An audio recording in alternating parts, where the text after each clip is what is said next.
this fortnight's episode, why does the government keep coming after e-cigs? What's in the news with stories on artificial THC and Area 51? Hillarious Clinton sticking her foot in her mouth yet again? And Muh Roads, Volkswagen fraud. Welcome to the Lava Flow, channeling the flow of information to the libertarian, anarcho-capitalist, voluntarist, and agorist community. Find us at thelavaflow.com. Here's your host, Roger Paxton.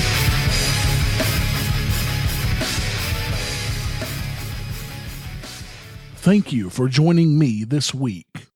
Coming to you from Lava HQ, from the state that was named after a Native American word meaning land of downriver people. This is the show that will bring you the people, places, and events that everyone in the Liberty Revolution needs to know. You can catch me on Twitter at the Lava Flow Pod. This is episode 21, the Smoke 'em If You've Got 'em edition, and it's Tuesday, September 29th, 2015. When we've already had more than 870 people killed by police this year. What's rustling my jimmies this week? You're about to find out. Let's do it to it.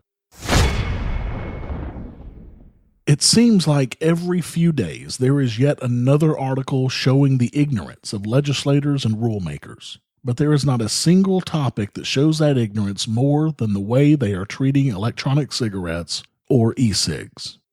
Recently, another of these articles hit my newsfeed and resurrected my desire to do a segment on this issue, because it hits close to home for me.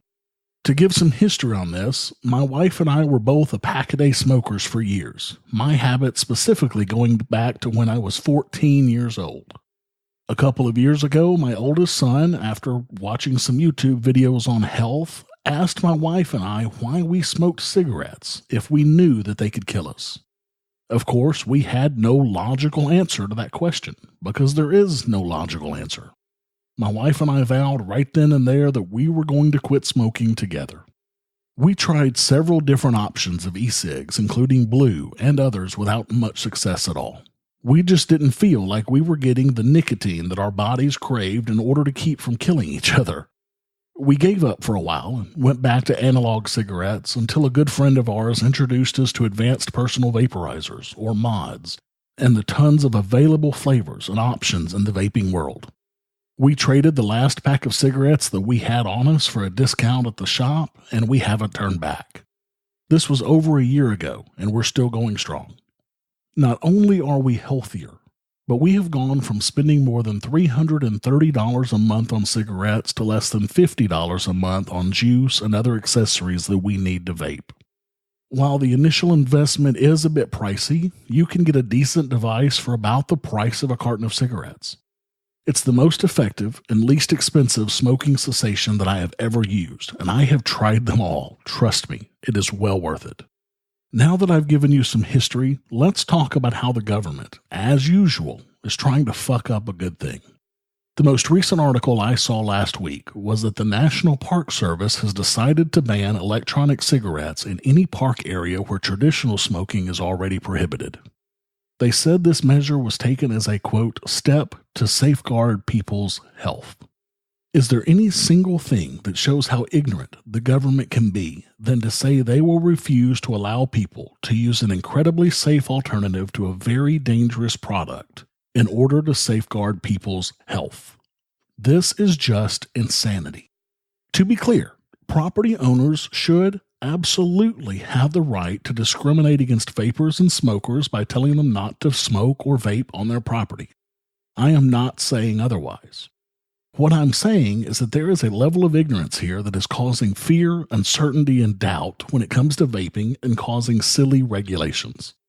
For example, Disney considers vaping devices the same as cigarettes and only allows their use in their smoking areas on any of their properties. This is absolutely their right to do, but I think it is based on ignorance. Another reason this just makes no sense is that analog cigarettes were responsible for an estimated 1,000 fires across 12 states between 2000 and 2011, costing $22 million in extinguishing fires and burn damage to 20,000 acres. It should also be noted that there has been a big decline in outdoor fires linked to cigarettes in recent years, which has been attributed to better firefighting techniques, including detecting the fire's origin, but also big declines in the number of smokers throughout the country. And one of the largest reasons people are quitting smoking in droves? Vaping. And there has not been a single reported case of an e-cig causing an outdoor fire anywhere in the country.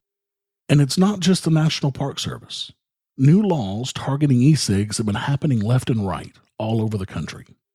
From New York City, where e-cigs were banned in densely populated or public areas, to my home state of Arkansas, where an additional 7.5 cent per millimeter of e-juice sin tax was added, and e-cigs were included in outdoor smoking bans, ignorant legislators have created laws with no concept of the unintended consequences. Not that this is anything new.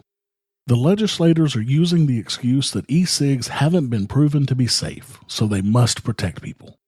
My contention is that the burden of proof is on those saying that it's dangerous before they can restrict anything. Not that I think they have the moral right to restrict an adult from putting anything into their own bodies anyway.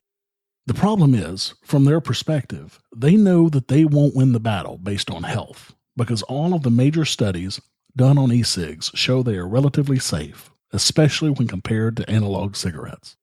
For example, recently the UK's Royal Society for Public Health released a study showing that nicotine is no more dangerous than caffeine, arguing that nicotine substitutes such as e-cigs are far more preferable to regular tobacco products. Quote, clearly there are issues in terms of having smokers addicted to nicotine, but this would move us from having a serious and costly public health issue from smoking-related disease to instead address the issue of addiction to a substance which in and of itself is not too dissimilar to caffeine addiction, said Shirley Kramer, chief executive of the RSPH. While health consequences of long-term e-cig use are still relatively unknown, evidence to date suggests that there are few, if any, health consequences at all. E-cigs do not contain the vast majority of chemicals in analog cigarettes associated with lung cancer or emphysema. Another recent study concluded that inhaling vapor from e-cigs was just as safe as breathing air. The study compared two e-cigs with regular cigarettes and air using a smoking robot with respiratory tissue. Let me repeat this. Inhaling vapor from e-cigarettes is just as safe as breathing fucking air. And yet legislators and regulators, in order to safeguard the people's health, are banning these devices left and right. We all know the government does little that makes any sense, but this is beyond the pale. Why on earth are they doing this? At first, I thought the tobacco lobby might be behind this, sinking tons of money into shutting out their greatest competition since the invention of the cigarette.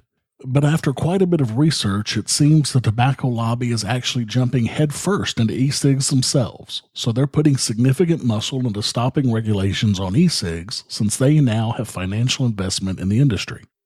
In my research, I found one group really pushing to regulate the hell out of e-cigs, and that was Big Pharma. For obvious reasons. E-cigarettes compete with prescription drugs and other devices that are supposed to help people stop smoking. GlaxoSmithKline sells Nicorette gum, and Johnson & Johnson manufactures nicotine patches. The New York Times reported these companies and others helped lead, quote, strong opposition to e-cigarettes. Now, we all know that Big Pharma is the biggest lobby in the world, so no one is surprised when things change after they start throwing their weight around. However, there is another reason that legislators are attacking e-cigs left and right. Taxes.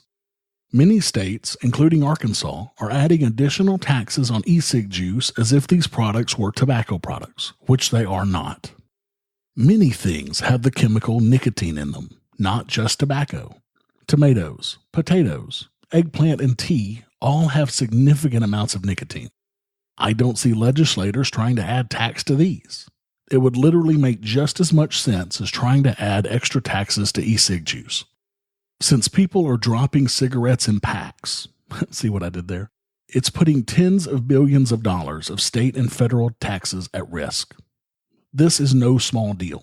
So of course the government is going to do everything that it possibly can to recoup those losses of stolen revenue any way that they can, even finding new ways to steal it. That is exactly what is happening here.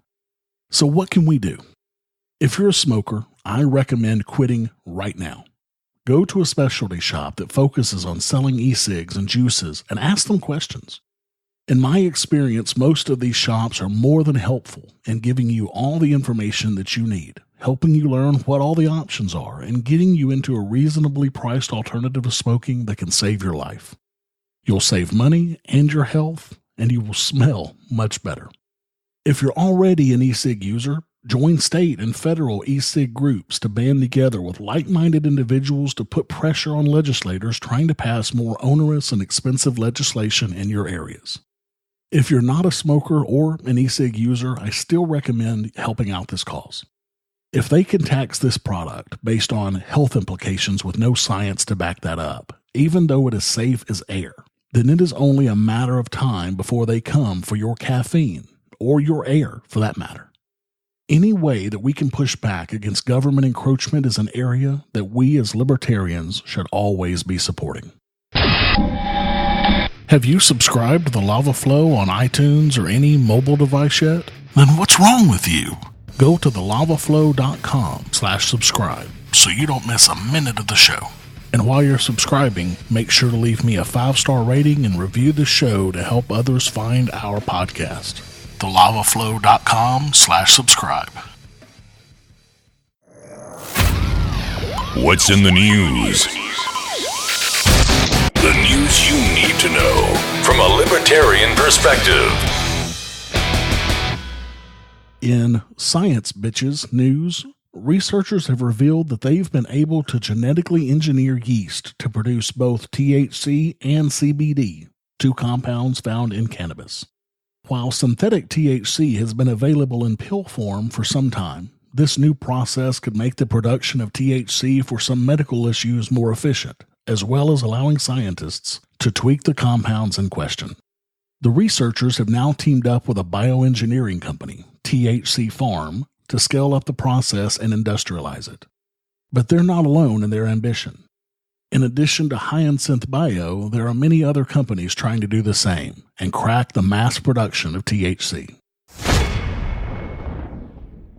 In taxing ones and zeros news, users of the streaming media service are suing the city of Chicago over its 9% tax on those services. Services such as Netflix, Amazon Prime, Xbox Live, Hulu, and Spotify have been taxed in the city of Chicago since July 1st, based on a rule applied by the city comptroller. The amusement tax, which was originally put in place to cover events like live shows and baseball games, was expanded to cover a wide range of online services. The group of Chicago residents are bringing suit, claiming that the city comptroller's decision to apply the amusement tax to streaming services amounts to a new tax that could only have been imposed by a vote of city officials. The lawsuit also claims that the tax violates the Tax Freedom Act, which forbids states and cities from imposing discriminatory internet-only taxes. The city says it will fight the lawsuit vigorously, according to the Chicago Tribune, which also reports the so-called Netflix tax is expected to bring in $12 million annually, and that it is part of a larger attempt by Mayor Rahm Emanuel to use new fees to close a budget hole. Instead of raising taxes, why not cut some services to close that budget hole, Mayor Emanuel? In Not in My Backyard news, the U.S. Air Force is threatening to destroy property next door to the secretive Area 51 after owners of the property refuse to sell. After 60 years of being bombed, shot at, held at gunpoint, and intimidated, the Sheehan family has finally broken their decades-long silence and decided to speak up about their neighbors from hell. The family owns the 400-acre Groom Mine, which overlooks Area 51, one of the government's most closely guarded military secrets and a mecca for UFO spotters and conspiracy theorists from all over the world. Area 51, officially known as the Nevada Test and Training Range, borders the Sheehan's property, which has been in their family since 1889, long before the government moved there. In August, the U.S. Air Force gave the Sheehans an ultimatum: sell the land to them for $5.2 million or watch it seized and destroyed for free. The family turned them down, claiming the offer was less than half the true value of the land and didn't come close to compensating for Area 51's legacy of disease and lost livelihood. The U.S. Air Force then filed a lawsuit to have the property condemned to speed up acquisition, which would leave the Sheehans with nothing. Quote, "We really didn't want to come public, but the Air Force has forced us into it," Dan Sheehan, who co-owns the mine with cousins Joe and Barbara, told Las Vegas Now. Quote, "We want them to know what they have done over the last 60 years to our family is not acceptable." The U.S. Air Force says it wants the land because, after decades of escorting family members in and out of the highly restricted space, it can no longer ensure their safety. Quote, "We've tried to do everything we can, including canceling missions when they come out," Senior Air Force Commander Colonel Thomas Dempsey said, "and that's a tremendous expense to taxpayers." Regardless of what has happened to this family over the 60 years of intimidation by the government, this family has no obligation to sell land that they own to anyone, much less the government. As to the claims from the Air Force that they can no longer ensure the family's safety, maybe the Air Force should stop doing things that impacts their neighbors' safety. Hell, if I started doing things on my property that could harm or kill my neighbors, I would be responsible for that. Why is the government not responsible for that themselves? Because they don't have to be.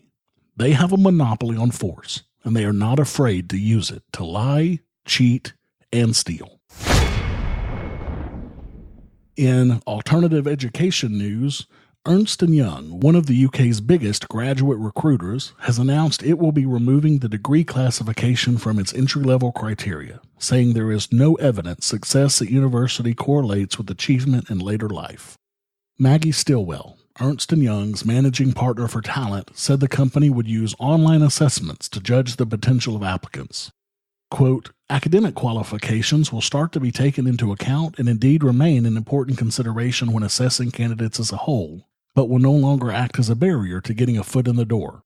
Our own internal research of over 400 graduates found that screening students based on academic performance alone was too blunt an approach to recruitment. It found no evidence to conclude that previous success in higher education correlated with future success in subsequent professional qualifications undertaken," said Ms. Stilwell. This is great news for young, intelligent people who refuse to be indebted for life to go to college. In People Are Waking Up news, a new Gallup poll shows that 49% of Americans say the federal government poses, quote, "an immediate threat to the rights and freedoms of ordinary citizens," end quote. This is up from 30% when this question was first asked back in 2003. The question asked was, quote, "In what ways do you see the government posing an immediate threat to the rights and freedoms of its citizens?" Top responses were, "Too many laws / big government," 19%. Violations of civil liberties, 15%. Violations of Second Amendment rights, 12%. And too much involvement in people's private lives, 10%. Exercise your free market muscles by going to thelavaflow.com/support and giving a per episode donation of as little as $1 an episode, or use Bitcoin. Get exclusive content, rewards, and help the Lava Flow become fiscally neutral while providing you more content. thelavaflow.com/support.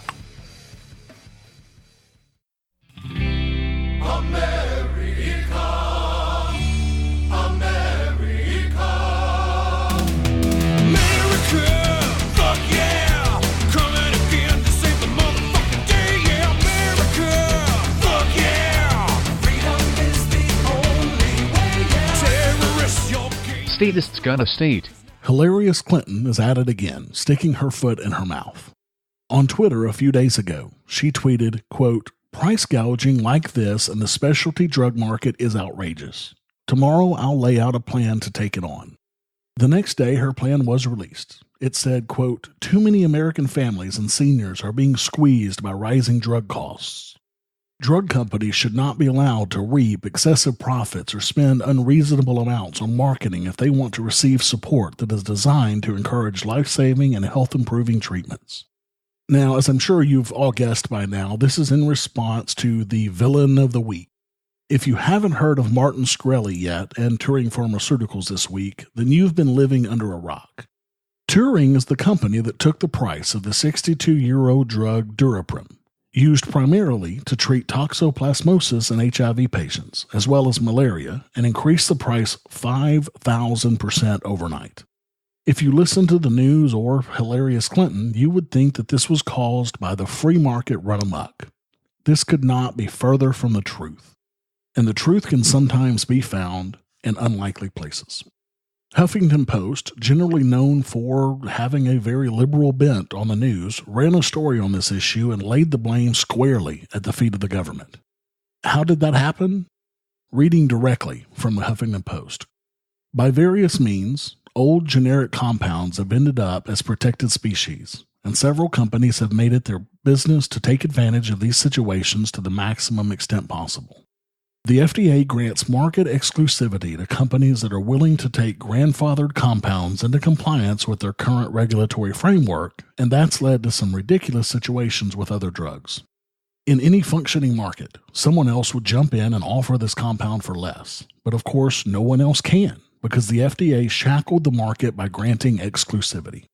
It would appear the villain, at least in this case, is not the non-existent free market, but the controls imposed by the FDA granting a regional monopoly.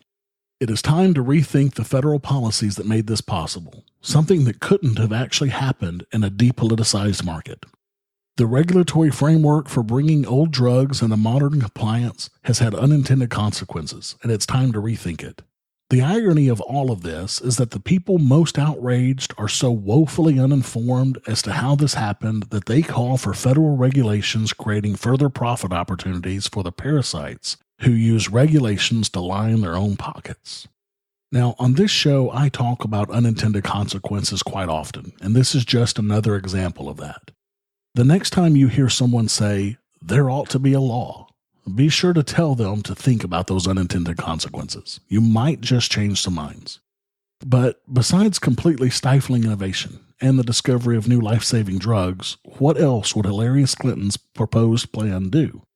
It would require drug manufacturers to provide rebates for low-income Medicare enrollees, equivalent to the rebates offered to Medicaid enrollees. In other words, sell your product for cheaper than the market says you should for a protected class of people.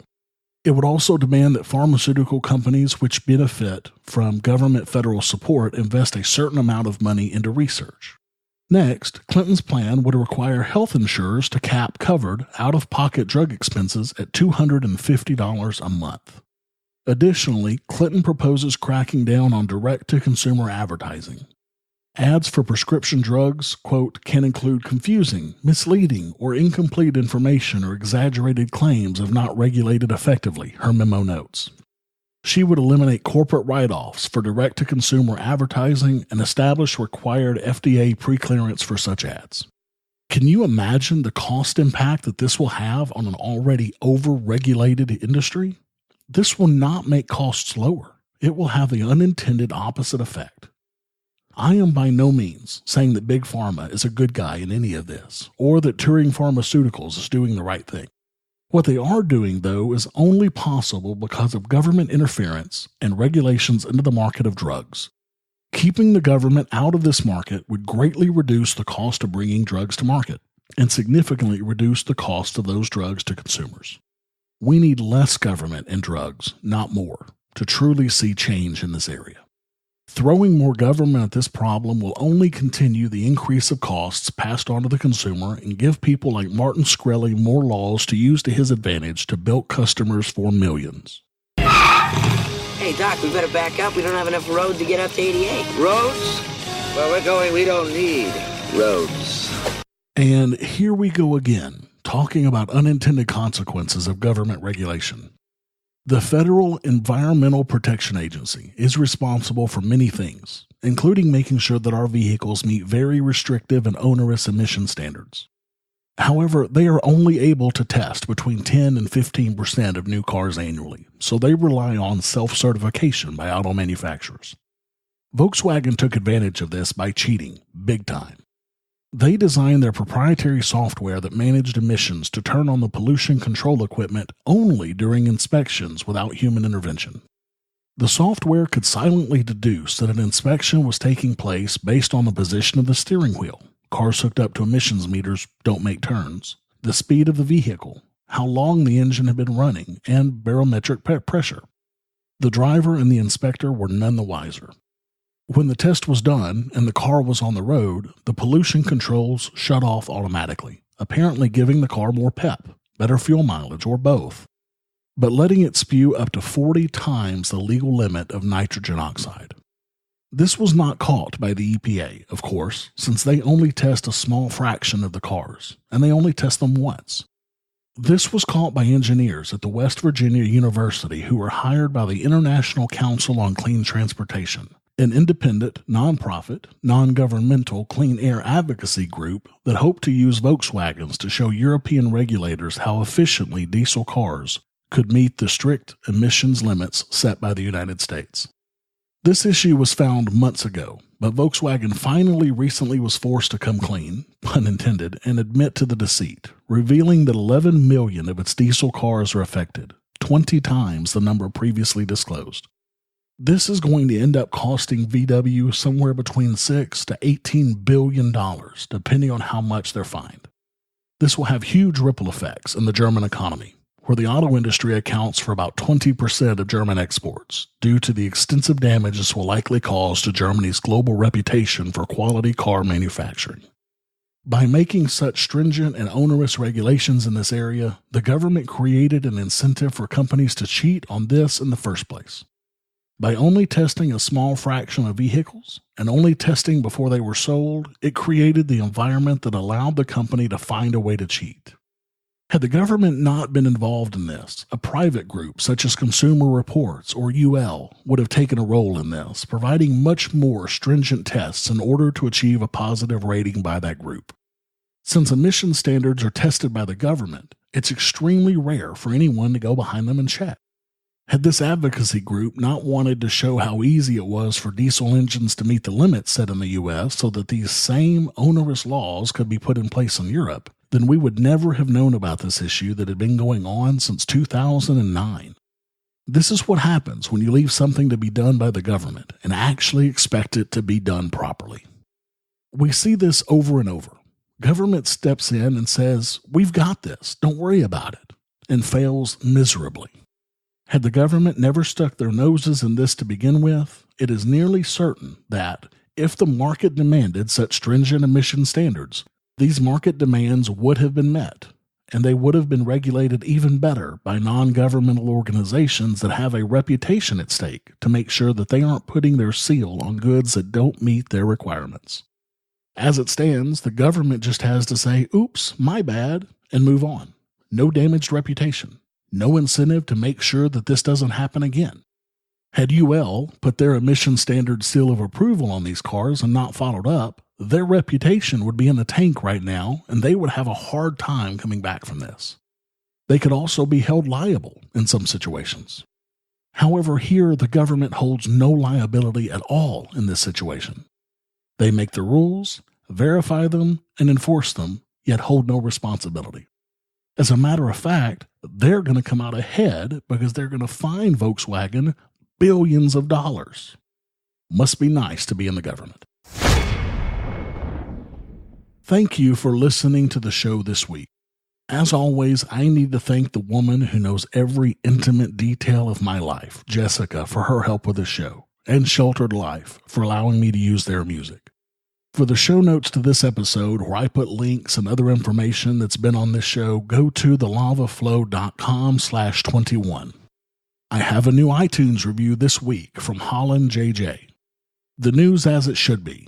Roger, I want to thank you for your work on the Lava Flow podcast. Your approach to current events from a liberty perspective is top-notch. I first heard about you from your appearance on We Are Libertarians, and I've been hooked ever since. It's good to hear honest information in the format that I love. Keep up the great work. Holland JJ, thanks so much for that great review. I really appreciate it, and I'm glad you're enjoying the show. If anyone else wants to leave a review for the show, it would be much appreciated. You can go to thelavaflow.com/iTunes to leave a review today. I read every single review that I receive right on this show, and your reviews help to spread this show to others. And finally, if you like what this show gives you and you want more of it, and to keep this show ad-free, Exercise your free market muscles by going to thelavaflow.com/support and giving a per episode donation of as little as $1 an episode using Patreon or Bitcoin. There are monthly costs associated with doing this show, and I need additional equipment to continue making this show better for you every episode. Last week, I was able to purchase a Zoom H5 digital recorder with Bitcoin using the donations that have come into the show. That Zoom H5 will make my processes so much quicker and cleaner when I'm doing this podcast. It's a huge help, and I couldn't have done it without you guys. Thanks. I'm still sitting pretty at 33.5%, more than 1/3 of the way towards bringing you more content. Help me get closer to my first goal by going to thelavaflow.com/support. Until next time, keep striking the root. Thank you for listening to The Lava Flow at thelavaflow.com. Don't miss an episode. Subscribe now at thelavaflow.com/subscribe. This has been a Pax Libertas Productions podcast.